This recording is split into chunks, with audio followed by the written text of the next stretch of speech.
The opinions expressed in this episode do not necessarily reflect those of the Murderish podcast. Sensitive topics are discussed. Listener discretion is advised. In March of 2016, a 40-year-old single mother was ready to meet someone with whom she could spend her life. Her relationship with the father of her children had not worked out, though they remained amicable. It was during this time that she failed to arrive back home after a night out, sparking fear within her family that something terrible had happened to her.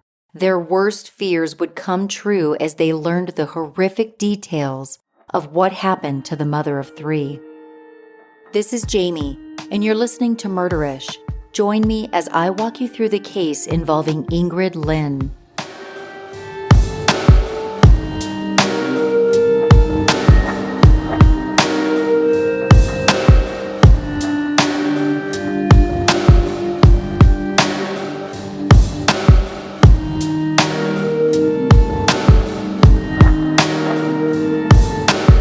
This case takes us to Renton, Washington. Located 11 miles from downtown Seattle, Renton is considered an inner ring suburb. The city sits at the southeast shore of Lake Washington, where there are plenty of picturesque views of Mount Rainier, making it a desirable place to live. Renton was settled in the 1860s by Europeans. Early in its history, the town saw an economic boom with the development of industries like coal mining, clay production, and timber export. Today, Renton is known for its manufacturing and tech industries. Probably the city's biggest claim to fame is that it's the final assembly point for Boeing 737s. Renton's population is considered one of the most racially and ethnically diverse in the state of Washington, with more than 30% of its residents being foreign-born. Due to its proximity to Seattle, though, the cost of living in Renton is higher than the national average, and most residents tend to be middle to upper middle class. It was in Renton, Washington, that 40-year-old mother and nurse Ingrid Lyne lived in a modest ranch-style home. She was alone in the 4-bedroom home for much of the time, as she was recently divorced and shared custody of her 3 daughters with her ex-husband, Phil Lyne. Ingrid Marie Lyne was a Renton native, born on August 2, 1975. Little is publicized about her childhood, though we do know that her parents relocated to Tucson, Arizona at some point, as Ingrid graduated in 1993 from Canyon del Oro High School in Tucson. Ingrid spent her college years at the University of Arizona, where she got a Bachelor of Science degree in nursing in 1997. Somehow, Ingrid found her way back to her roots, moving back to the Seattle area in 2000. Shortly after relocating, she met Phil Lyne. The couple got married in 2001 and went on to have 3 daughters, Noelle, Brooke, and Reese.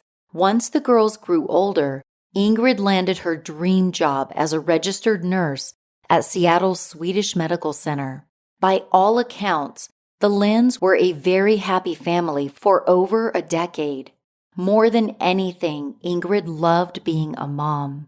In 2014, though, the relationship was over between Phil and Ingrid, and the couple divorced. They continued to co-parent amicably and exchanged pleasantries whenever they switched the kids between households. By 2016, when our story begins, Ingrid and Phil had been divorced for 2 years. Ingrid decided she was ready to start dating again. She began exploring online dating apps to find a potential match. Online dating has become more popular than ever in the last decade, making it a multi-billion-dollar industry. According to a 2020 Pew Research study, 3 in 10 adults say they have used an online dating site or app. According to some reports, 12% of adults have married or been in a committed relationship with someone they met online. According to the same study, however, there are safety risks to meeting face-to-face with a total stranger, especially if you're a woman under the age of 35. Pew revealed that 49% of female users in Ingrid's age bracket of 35 to 49 have been harassed on a dating site or app after they said they were not interested, and 53% were sent an unsolicited message or image that was sexually explicit. Online dating platforms do have their advantages. The dating pool is much wider online than relying on daily interactions to form organic relationships.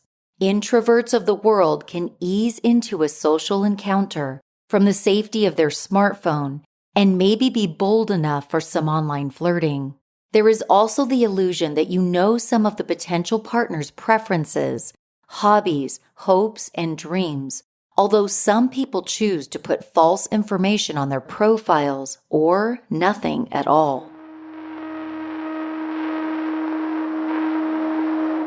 In March of 2016, Ingrid met a 37-year-old man named John Charlton on a dating app. The two of them quickly hit it off. Ingrid's excitement about dating John was obvious to all who knew her. Family members, friends, and neighbors had heard about all of her dates with him. Ingrid was, by nature, a very open and trusting person. After about a month of dating, on April 8, 2016, the couple had special plans for their Friday night. They had tickets to a Mariners game. Baseball was an interest they both shared. Ingrid's ex, Phil, had the girls for the night and planned to drop them off at their mother's house in the morning. Embracing the excitement of new relationship energy, Ingrid and John made a night of it. After the game, they stopped at a local bar before heading back to Ingrid's house. What happened next is both unimaginable and the brutal starting point for which this case came about.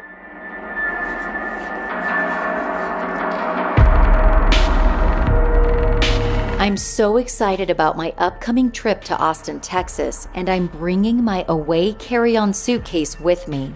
My new carry-on should be here any day now, and I cannot wait to travel in style with it. I ordered it in white so it stands out from all the others.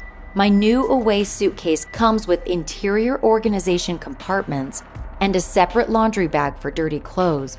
Actually, all of Away's suitcases come with this functionality, and they're built to last a lifetime. In fact, if your suitcase breaks in any way, Away will fix it or replace it.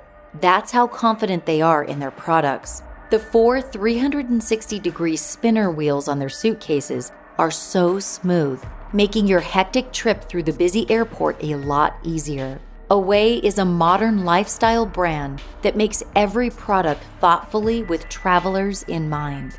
They have stylish and functional suitcases, bags, and more, and you're going to love them. There are so many colors, sizes, and materials to choose from. And get this, Away offers a 100-day free trial on all of their products. If you don't love it, return it for a full refund during the trial period. No hassles. Start your 100-day trial and shop the entire Away lineup of travel essentials, including their best-selling suitcases, at awaytravel.com/murderish. That's awaytravel.com/murderish. I love learning new things, but I find myself with little time to dedicate to a long and drawn-out lesson. Recently, I discovered Masterclass, which offers a wide range of topics you can learn about from world-class masters who are at the top of their industry. Classes are segmented into video lessons that run about 10 minutes long, so perfect for busy people who don't have a lot of extra time. I love that I can access Masterclass on my phone, computer, or smart TV. It's so convenient. I watched a Masterclass taught by Ron Finley, known as the Gangster Gardener. I freaking love that. Where I learned how to garden and grow my own food. The class was entertaining, easy to follow, and totally worth it. Ron Finley's Masterclass is just one of hundreds of courses you can access with Masterclass. Want to learn how to decorate your home, brush up on guitar playing, learn how to get better sleep, or improve your well-being? Masterclass has a lesson for all of this. I highly recommend you check it out. Get unlimited access to every Masterclass, and as a Murderish listener, you get 15% off an annual membership. Go to masterclass.com/murderish. That's masterclass.com/murderish for 15% off Masterclass. The morning after the Mariners game, Phil arrived at Ingrid's house to drop off his 3 daughters with their mother. As soon as he noticed that his ex-wife wasn't home, he had a gut feeling that something was terribly wrong. Phil reached out to Ingrid's mother, Jorge Bass, to alert her of the situation. She came rushing over, and together they went into Ingrid's house. Even though her 2015 Toyota Highlander was missing from the driveway, they found Ingrid's purse, cell phone, and computers inside the house, only adding to their fear that something bad had happened. Phil and Jorge contacted authorities to file a missing persons report. Jorge and Ingrid shared a phone account, so Jorge was able to look through phone records for any information about where her daughter could be. According to People.com, Jorge noticed a recurring phone number in her daughter's call history, one with a Montana area code. There were inbound and outbound calls for this number. Jorge searched online and was able to trace the number to John Charlton, the man Ingrid had been dating. According to court records published on People.com, Jorge sent a text message to John in which she identified herself and asked if he knew of Ingrid's whereabouts. When she informed him that she had called 911, John responded, "911, what's going on? We went to the Mariners game last night, but we didn't stay the night together because she has her kids today. Not sure what she has told you about me and our relationship." Jorge replied by saying that Ingrid was missing, and because he was most likely the last person to have seen her, police would need to speak with him. That's when John fell silent. In a final plea, Jorge added, "Any help would be appreciated. We are desperate." She would never just go off and leave her family. Later that day, Ingrid's family would receive the worst news possible.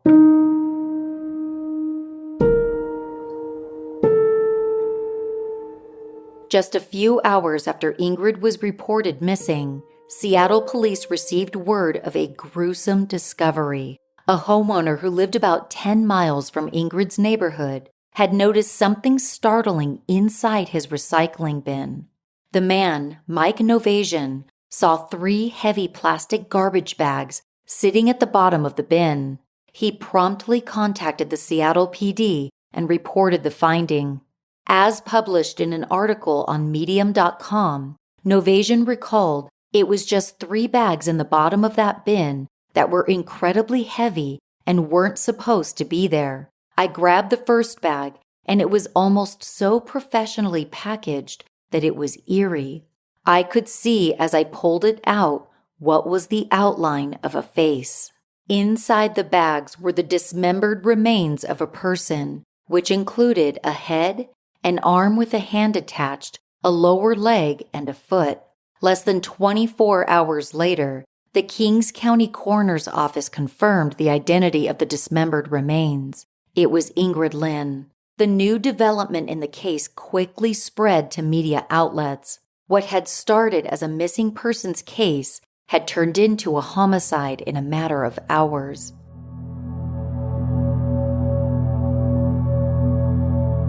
Due to the horrific nature of the case, it garnered a great deal of media attention. Ingrid's family and the community were absolutely crushed by the awful news. On April 12, 2016, her family released a statement to the Associated Press. It read, "This weekend, a light went out of our lives forever. Ingrid, beloved mother, daughter, sister, and friend, was taken from us for reasons we still cannot comprehend. Our hearts are broken and can never be fully mended. But out of our grief, hope still springs, as does our appreciation. Words cannot express our gratitude to our communities near and far for banding together and expressing their support and ultimately their love. For this, we will be forever grateful. From the bottom of our hearts, we all thank you. We would also like to express our appreciation to the Renton and Seattle Police Departments as they worked tirelessly to provide all of us the truth around what exactly happened to our beloved Ingrid. They have been there for our family, providing answers, support, and compassion, even feeding the girls' cats when we needed. Ingrid's friends also shared their reactions with the media. Krissa Francescina spoke about her longtime friend. She is quoted in People.com saying, "She was the fun one. She didn't care what people thought. She was loyal. She was just a good person." Swedish Medical Center, where Ingrid had been employed as a nurse, released the following statement: "Lynn's death has been incredibly tragic and shocking for all of us. Our hearts are heavy as this news brings a feeling of profound loss for the Swedish family and all who knew and loved Ingrid." Ingrid's family desperately wanted to bring her killer to justice. Before they could put their entire focus on finding the person responsible, they had to mourn their tragic loss. A vigil was held outside Ingrid's Renton home 3 days after her remains were discovered. A police investigation started right away, which quickly led detectives to John Charlton. When first questioned, Charlton took detectives through the events of his last date night with Ingrid. He told police they had gone to a baseball game, stopped at a bar, and returned to her house. Charlton claimed he couldn't remember what happened next because he was so intoxicated. According to Charlton, he woke up the next morning on a sidewalk in Seattle. With no recollection of how he ended up there, he assumed that Ingrid must have driven him back into the city. Detectives soon learned more about Charlton, and what they discovered may not have been known by Ingrid. Detectives found out that Charlton was a homeless day laborer with a history of substance abuse and mental illness. In 2006, his own parents had sought a restraining order against him. Charlton frequently showed up enraged and intoxicated at their house, trying to instigate a fight. There was also one occasion when he took the movie Hannibal off the shelf and recommended his mother watch it, issuing a warning to beware. The Charltons later dropped the protective order against their son, and their relationship reportedly improved throughout the next decade. Delving deeper into Charlton's character, detectives explored his social media accounts. However, nothing seemed off-kilter. He had plenty of friends on Facebook, and his online interactions seemed normal. Based on his online presence, there would have been no indication that Ingrid needed to use caution when first meeting him. During interviews with detectives, Charlton admitted that he had a drinking problem and, in his own words, was not a normal person. During his first interview, detectives were suspicious of Charlton. During the interview, Charlton denied having any injuries, but detectives noted injuries on his lip and chin, abrasions on his forehead and left hand, and scratches extending down his chest.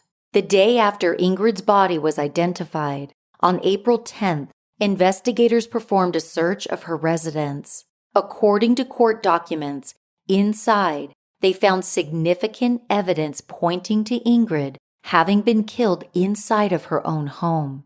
They found an empty box of plastic garbage bags identical to the type used to package the body parts.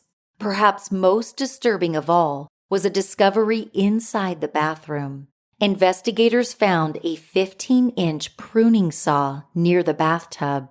There were bits of human flesh and bloodstains in the tub close to where the saw rested. This discovery prompted investigators to have every inch of the bathroom swabbed and examined.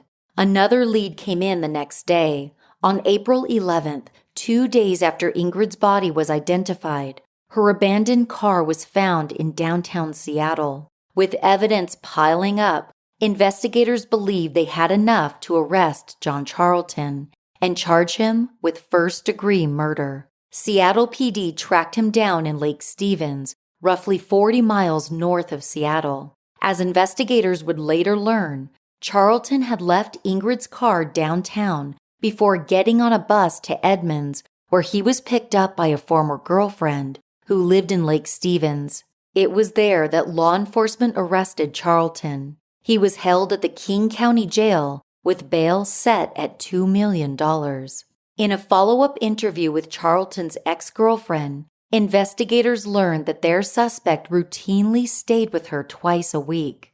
According to the Capitol Hill Seattle blog, the ex-girlfriend also said that Charlton was a mean drunk and that he mostly stayed at a shelter in Seattle when he wasn't crashing with friends.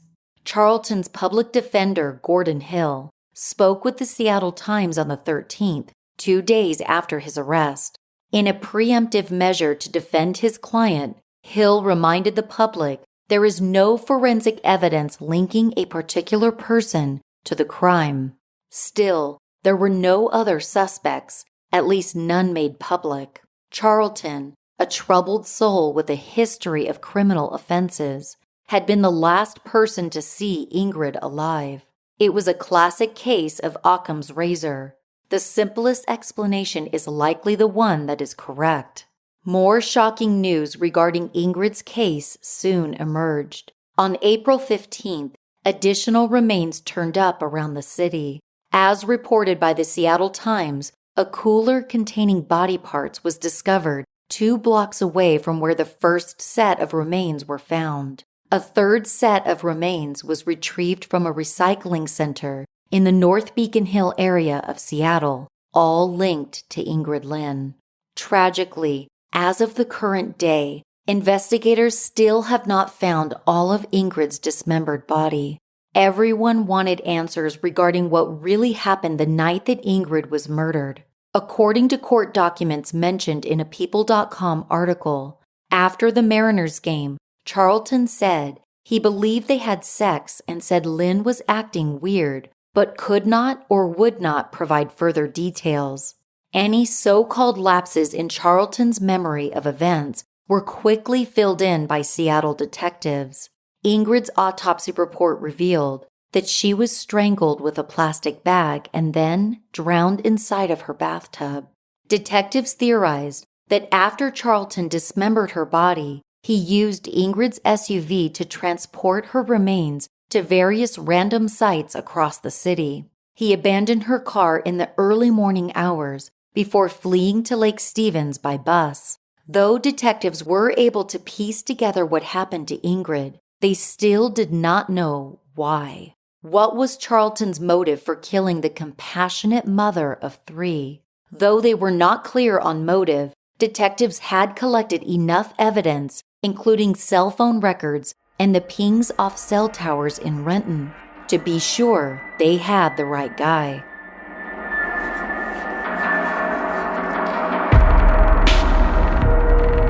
I've been wearing my Jessif gold chain with just about everything. It is so versatile.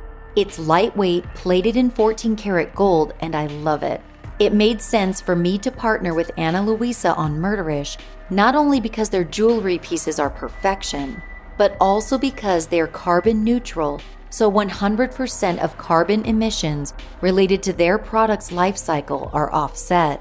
Ana Luisa has timeless rings, necklaces, bracelets, and more, and these long-lasting pieces are manufactured to last. They come with a 365-day warranty.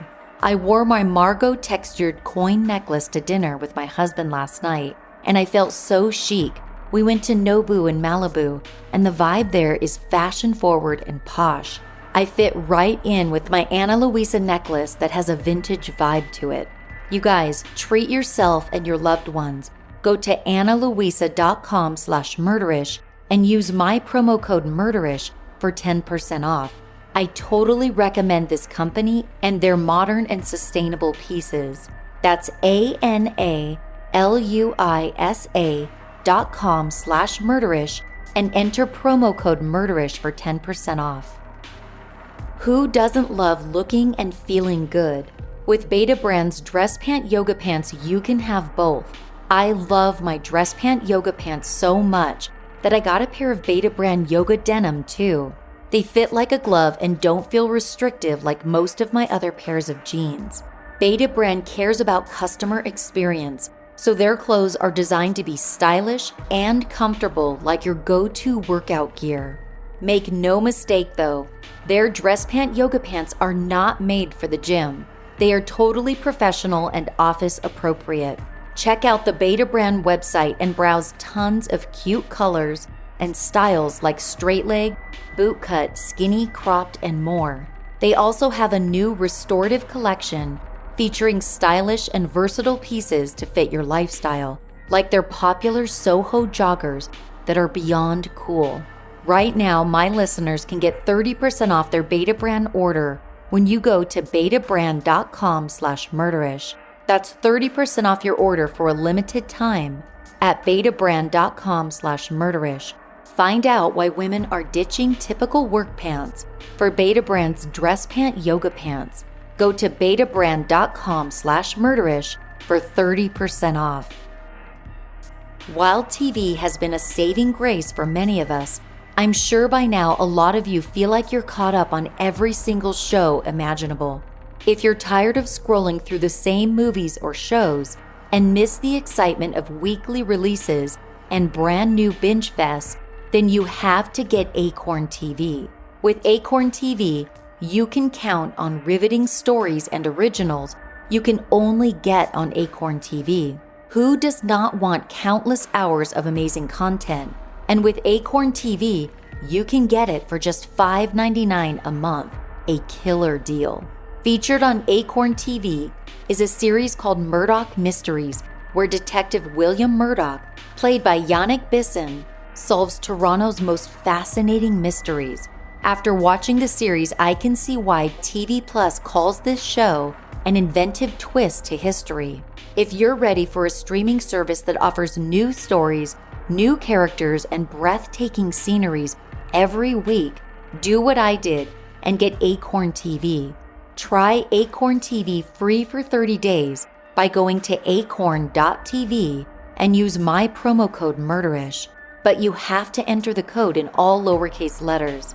That's acorn.tv, code MURDERISH, to get your first 30 days for free. John Charlton's trial was set to begin in January of 2018, but a new development in the case would make a trial unnecessary.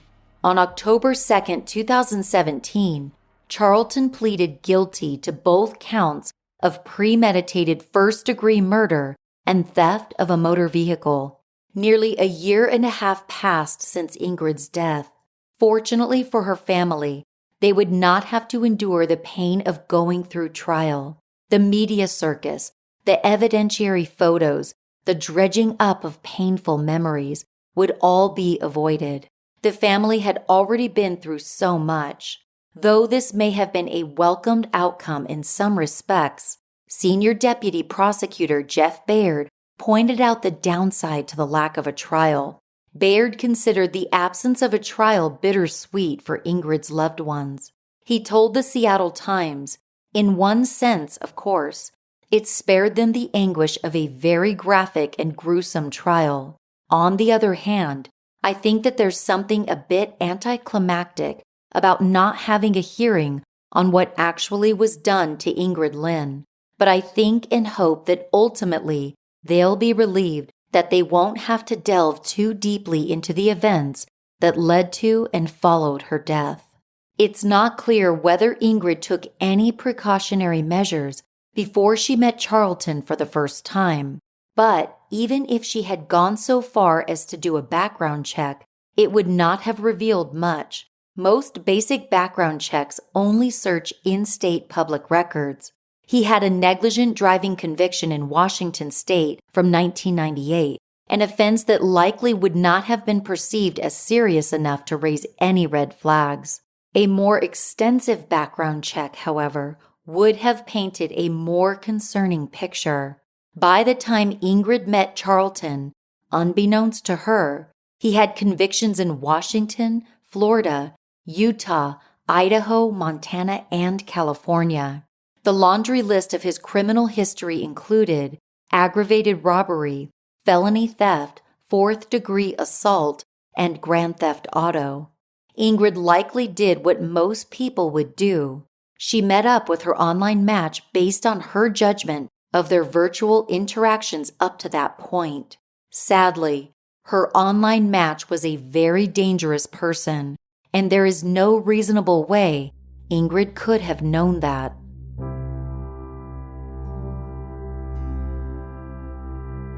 Charlton's sentencing hearing was held on January 5, 2018. King County Superior Court Judge Julie Spector had received more than 24 letters in the weeks leading up to the hearing. They all came from Ingrid Lyne's friends, relatives, colleagues, and neighbors, representing all of the lives the loving woman had touched. The convicted murderer reportedly spent a few hours poring over the letters, according to the Madison Park Times. It seemed like his futile attempt to grasp the repercussions of taking Ingrid's life. According to the Seattle Times, Judge Spector addressed Charlton by saying, "What you did was vicious and cruel beyond anyone's belief." Ingrid's ex-husband, Phil Lyne, had a few words for his ex-wife's killer during the victim impact phase. The Seattle Times captured Phil's sentiments, how Charlton stole his co-parent and sounding board. He mournfully expressed how his daughters had been deprived of a devoted and compassionate mother, and his future grandchildren will never have a maternal grandmother. Phil told the courtroom and her killer, "There will be no more motherly advice from Ingrid. Our daughters continue to thrive, but they miss their mother every day." At the time of her murder, Ingrid's daughters were 10, 8, and 6 years old. The senseless death of their mother at such a key time in their lives was the greatest tragedy of all. Another impact statement was made by Nancy Civitelli, a close friend of Ingrid's. According to the Madison Park Times, she said, "There is no sensible way to deal with this tragedy or put into words the horror everyone has felt and deeply affected by." Civitelli added that she couldn't find forgiveness in her heart for Charlton. She told him, "You took Ingrid's life and that can never be undone." Family and friends who gathered in the King County courtroom waited anxiously for the sentence to be read aloud. They hoped for life in prison and strongly believed that was what he deserved. Before the judge read his sentence, Charlton made a statement. As quoted in the Seattle Times, he stated, "I agree there are no words that can alleviate the pain I've caused. For that, I'm truly sorry." When Judge Spector finally spoke, she started by saying she wished a life sentence were possible. As quoted in the Madison Park Times, she said, "If there were ever a case to do so, this would be the one, and I think you know that." Prior to the sentencing, prosecutors and defense attorneys agreed to the recommendation of the top range of state-sanctioned sentencing. In Washington state, the maximum sentence for first-degree murder is 333 months, or just shy of 28 years. For his unspeakable offenses, Charlton was sentenced to 27 years and 9 months. At the completion of his sentence, Charlton will be required to complete 3 years of community service and abide by a lifetime order to have no contact with Ingrid's family. It's hard to imagine that a person who is capable of such unspeakable crimes would one day be walking free. While it may be easy to assume that Ingrid's family and friends were relieved that Charlton didn't get away with murder, 28 years likely felt like a lenient punishment. By the time Charlton is eligible for parole, Ingrid could have been a grandmother. She could have seen her daughters graduate from college, fall in love, maybe get married and have kids of their own. Those opportunities to enjoy life were taken from her, and her family may never know why. When her ex-husband Phil had reminisced about his relationship with his ex-wife, anyone there could tell that Ingrid had a lot of love and joy in her life. Phil spoke about July 4th holidays spent in Bigford, Montana, a small art town in the middle of Montana's Rocky Mountains. He smiled sadly, speaking about trips to the beach and family dinners every Thursday at a local steakhouse. On April 11, 2016, the day Charlton happened to be arrested in connection with Ingrid's murder, the Lyne family had set up a GoFundMe account. As of April 2021, close to $300,000 has been donated, which will go into a trust for Ingrid's 3 daughters. On the GoFundMe page, Phil Lyne left a thank you message that reads, "While Reese, Brooke, and Noelle obviously struggle with the loss of their mother, they continue to amaze us with their resiliency and grace.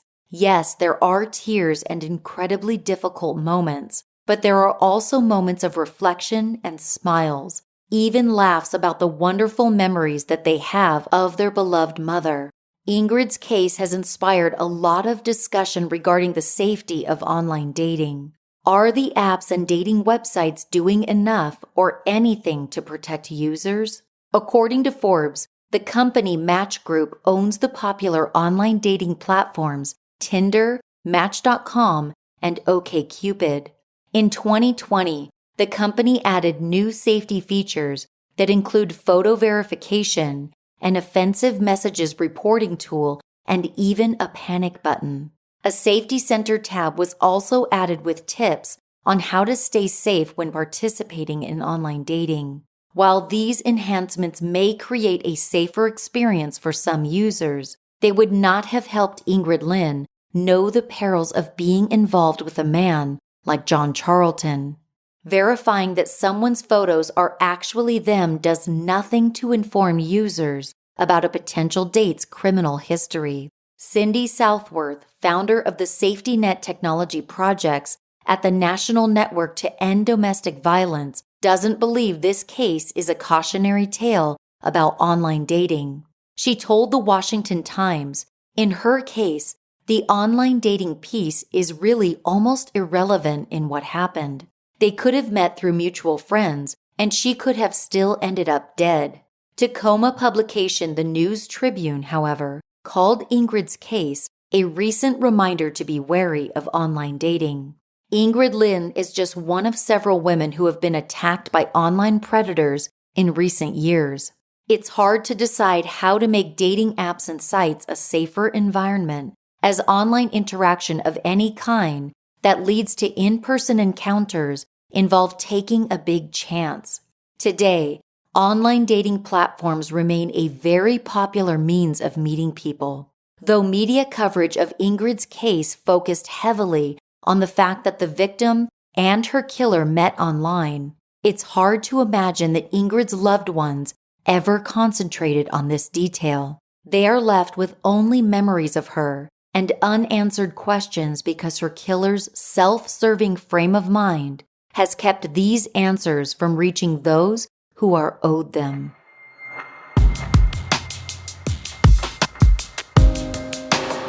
Thank you for joining me on this episode of Murderish. Don't forget to follow or subscribe to my new podcast, Judgy and Juryish. Also, I'll be at CrimeCon in Austin, Texas next month, and I'd love to see you there. Use promo code MURDERISH20 to get 10% off a standard badge. Go to crimecon.com to get info about the event. It's so much fun. Use promo code MURDERISH20 for 10% off. Check out murderish.com if you want to buy Murderish merch like t-shirts, face masks, and more. If you can't get enough Murderish, subscribe to our Patreon service to get immediate access to bonus content only available to Patreon subscribers. There's a link to go behind the scenes and become a Patreon subscriber at murderish.com. Thank you to Kim S., Ashley K., Nicole M., Valerie F., and Amanda S. for becoming Patreon subscribers. I appreciate you all so much. If you haven't joined the Murderish Facebook discussion group, do it. We have so much fun in there. You can also find me on Twitter at MurderishPod and on Instagram at MurderishPodcast. If you'd like to support the show in other ways, tell a friend about Murderish or write a review in your favorite podcast app. Murderish is mixed and mastered by John and Jessica Buchanan of Audio Editing Solutions. Music is by Nico of We Talk of Dreams. This episode was researched and written by Alison Schwartz. Stick around after the closing music to hear a list of sources used for this episode. As always, Ishers, thank you for joining me on another episode of Murderish. And remember, listening to this podcast doesn't make you a murderer. It just means you're murder-ish.